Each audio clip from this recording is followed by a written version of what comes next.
The test is in 4-part, Part 1, Part 2, Part 3, and Part 4. Now look at Part 1. Part 1. You will hear part of a telephone conversation between a customer and a sales agent. First, you have some time to look at questions 1 to 6.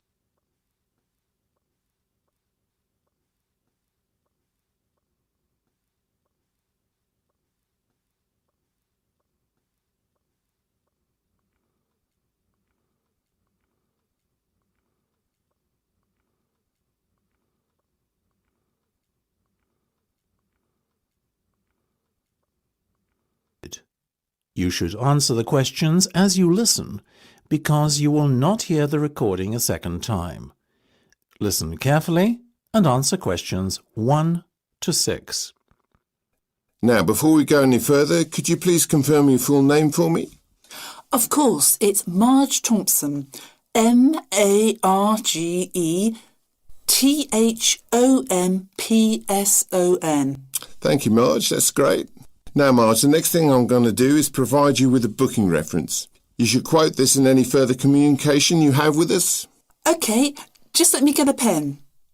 Go ahead. Very well. It's 777 000 44 22. That's 777 000 44 22. Got it? Yes, thank you. And just to confirm, you want to hire a car for 14 days, is that right? Exactly.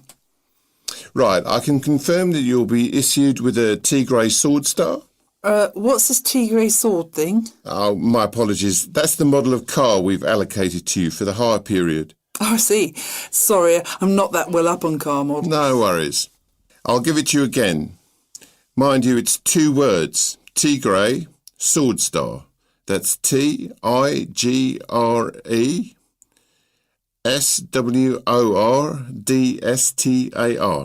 Perfect, got it. And that's going to be at the airport when I get there on the 2nd of July, right? Right. At 3 p.m, it'll be there waiting for you. Lovely. Where should I go to collect it? The hire car centre?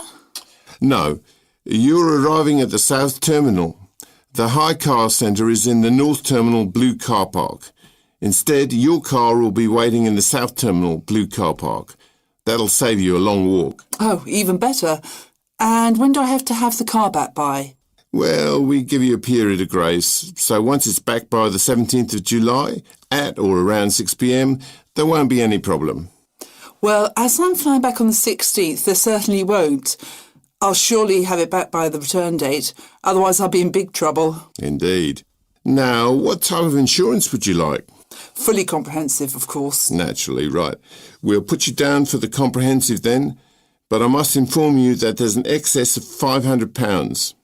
After that, you're covered for everything. Fine. That's pretty standard these days. Before listening to the rest of the conversation, you have some time to look at questions 7 to 10.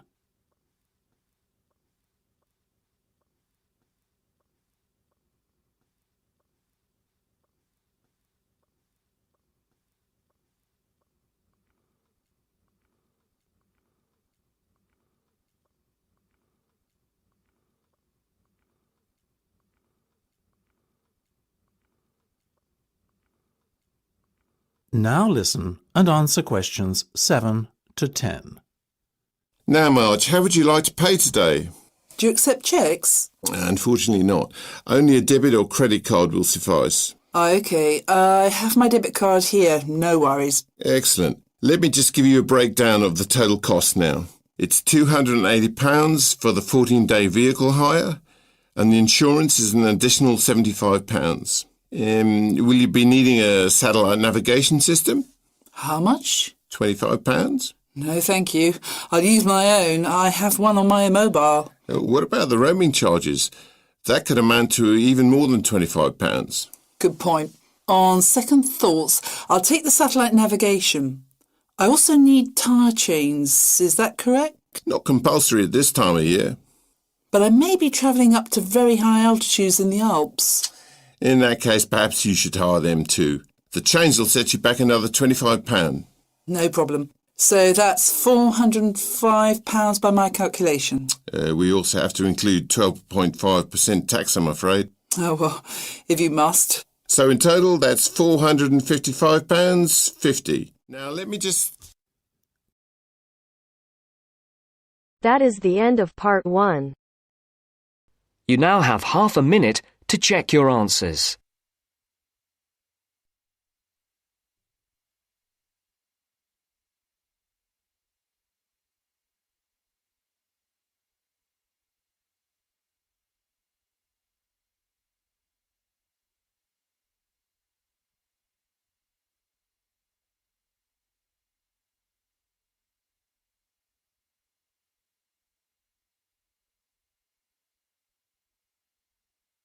Now turns to part 2.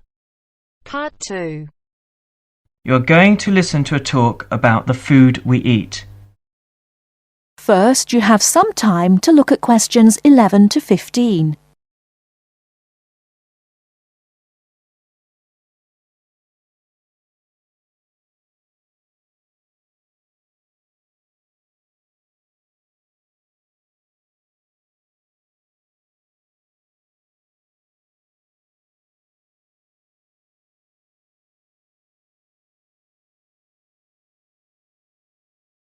Now, listen carefully and answer questions 11 to 15.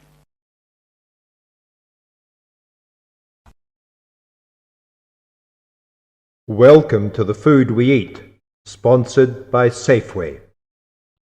Increasingly, we know more about the effects of our eating habits and lifestyles on our health. While new information can change old ideas, the news stories can often be confusing. At Safeway, we try to help customers not only in the range and types of food offered, but also by providing up-to-date, reliable information in areas we know are of interest and which relate to the diet we eat. Today, we are going to talk about sugar. Recently, doctors have been advising us to eat less sugar.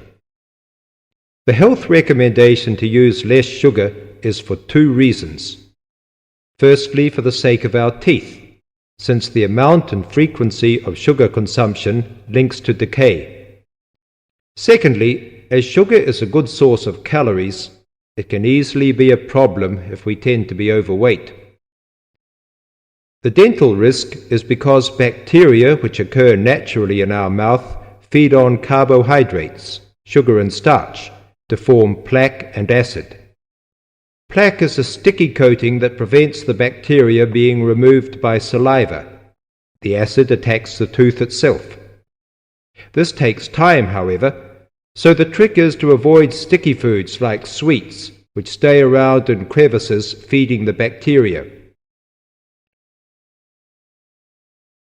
Before you hear the rest of the talk, you have some time to look at questions 16 to 20.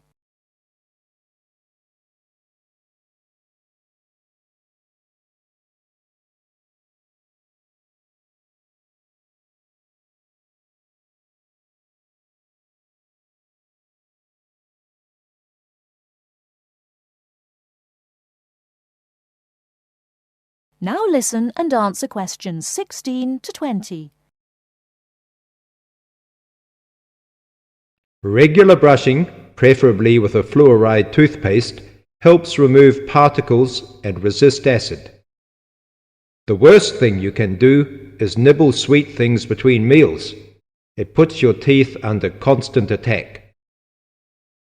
A sweet tooth develops gradually, and you might be surprised at how you can steadily unlearn the taste, taking in fewer calories and saving your teeth. Here's some ways. A.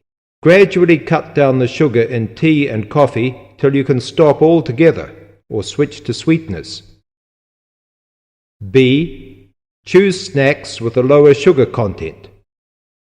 Fresh fruit, raw vegetables, crackers, milk or low-fat natural yogurt. Remember, some fruits like raisins have lots of sugar. C. Look for reduced sugar alternatives. there are more and more around, from diet drinks to yogurts, even jams and sauces. D. Try gradually to cut back on the sugar you use in cooking, especially in baking. That is the end of part 2. You now have half a minute to check your answers.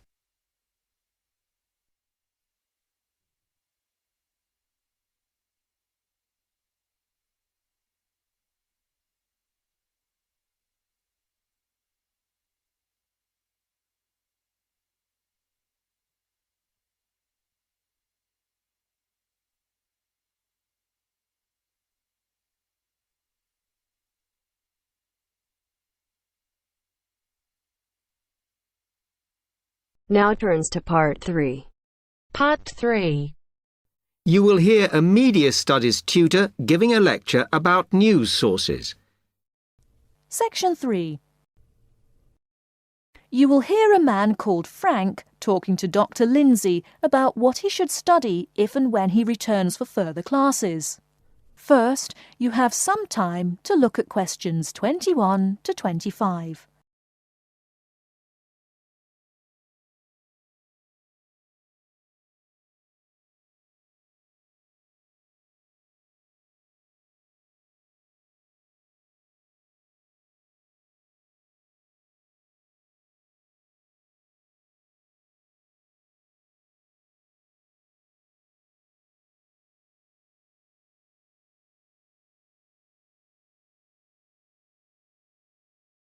Now listen carefully and answer questions 21 to 25. Now, many of you will have heard about the predicted death of newspapers, as people increasingly access the TV and the Internet for their news. Today, I want to look at the USA, which has very advanced news sources, to see if this is actually true. In the USA, the main news sources without doubt are TV, the Internet, and the press.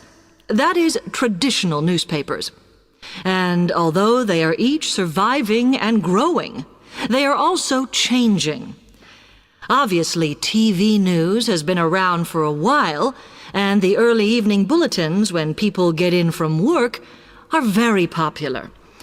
I suppose we traditionally think of the morning newspaper arriving on our doorstep with the daily news. Interestingly, this is not borne out by the statistics, which show that readership in the U.S. is much higher when people have time to relax, when they're not working, especially on Sundays. The Internet is also a popular weekend activity, but shows no variation with weekday access.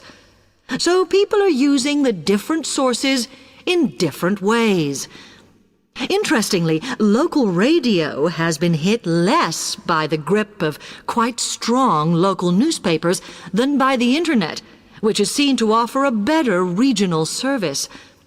But just because the Internet is seen as the new force in news media does not mean it is dominant. Television has, of course, been global for a while. But now technological changes, which have fueled the rise of online news, have also allowed newspapers to print and distribute editions across the world. In fact, Internet news, which is seen as the big competitor for traditional markets, does not offer that much variety. Often, the sources are the online versions of the newspapers, whereas television, in order to offer something different, has had to come up with a much more mixed bag of reporting, from hard news to light reports on celebrity events. Another issue is reliability. The Internet is virtually unregulated, so anything can be reported there, whether true or not. Journalists on newspapers have fought a long, hard battle to fight intervention and to retain the freedom of the press. Television, however, is seen as critical to political power and has become subject to harsh controls about what it can or cannot say. Before you hear the rest of the talk, you have some time to look at questions 26 to 30.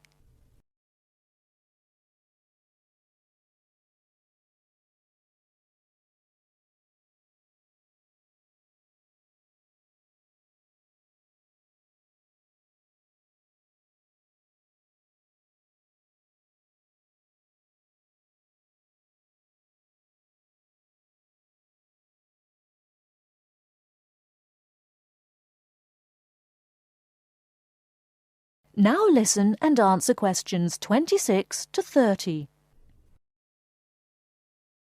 Now, one very critical factor in keeping newspapers alive and well in the USA has been their approach to advertising. Obviously, newspapers are heavily dependent on advertising revenue, and they have become more and more imaginative in what they offer, in order to make sure that advertisers use them and not other news sources. This has meant that, contrary to popular belief, newspapers now have a significantly higher profit margin than the rest of American industry. So, how have they managed to raise advertising revenue in this way? Well, they have put a lot of effort into developing and maintaining a very strong association with the retail trade. And they've come up with a winner. A critical tool in their sales plan has been suggesting that the adverts they run can have vouchers. This has been enormously effective because they have found that not only do more people buy the paper to get the discounts, but also that this inevitably means much higher sales for the clients who advertised. As well as doing this, the newspapers have also introduced aggressive sales campaigns over the last few years. This has resulted in a significant and continuing rise in the number of advertisers prepared to pay the extra for full-page ads.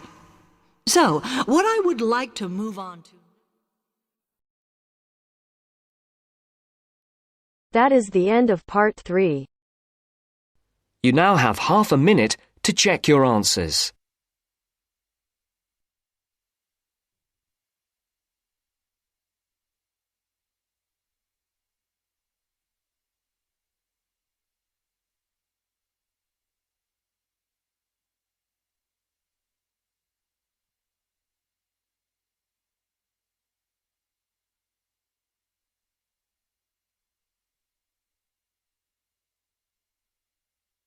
Now turns to part 4.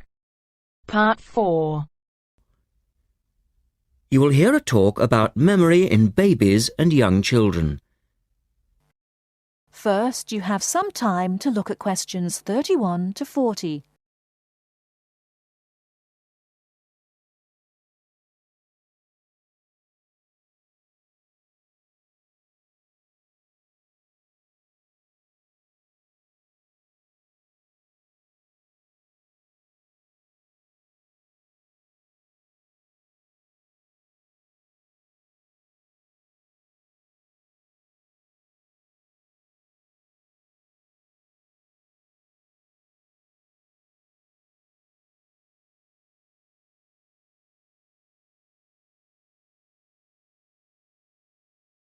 Now listen carefully and answer questions 31 to 40. We're going to look today at some experiments that have been done on memory in babies and young children. Our memories, it's true to say, work very differently, depending upon whether we are very old, very young, or somewhere in the middle. But when exactly do we start to remember things? And how much can we recall? One of the first questions that we might ask is, do babies have any kind of episodic memory? Can they remember particular events? Obviously, we can't ask them, so how do we find out? Well, one experiment that's been used has produced some interesting results. It's quite simple and involves a baby in its cot, a colourful mobile, and a piece of string. It works like this. If you suspend the mobile above the cot and connect the baby's foot to it with the string, the mobile will move every time the baby kicks. Now you can allow time for the baby to learn what happens and enjoy the activity. Then you remove the mobile for a time and reintroduce it sometime from 1 to 14 days later.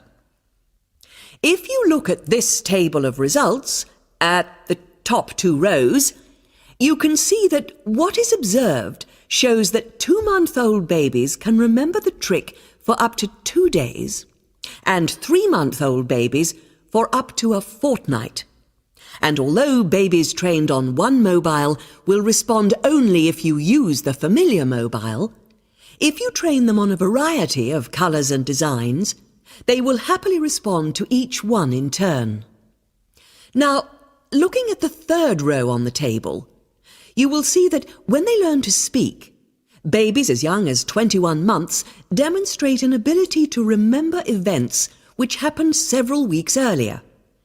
And by the time they are 2, some children's memories will stretch back over 6 months, though their recall will be random, with little distinction between key events and trivial ones. And very few of these memories, if any, will survive into later life. So, we can conclude from this that even very tiny babies are capable of grasping and remembering a concept. So, how is it that young infants can suddenly remember for a considerably longer period of time? Well, one theory accounting for all of this, and this relates to the next question we might ask, is that memory develops with language. Very young children with limited vocabularies are not good at organising their thoughts. Though they may be capable of storing memories, do they have the ability to retrieve them? One expert has suggested an analogy with books on a library shelf. With infants, he says, it's as if early books are hard to find because they were acquired before the cataloguing system was developed. But even older children forget far more quickly than adults do. In another experiment, several 6-year-olds, 9-year-olds and adults were shown a staged incident. In other words, they all watched what they thought was a natural sequence of events. The incident went like this. A lecture, which they were listening to, was suddenly interrupted by something accidentally overturning. In this case, it was a slide projector. To add a 3rd stage, and make the recall more demanding, this accident was then followed by an argument. In a memory test the following day, the adults and the 9-year-olds scored an average 70%, and the 6-year-olds did only slightly worse. In a retest 5 months later, the pattern was very different. The adults' memory recall hadn't changed, but the 9-year-olds had slipped to less than 60%, and the 6-year-olds could manage little better than 40% recall. In similar experiments with numbers, digit span is shown to vary. That is the end of part 4. You now have half a minute to check your answers.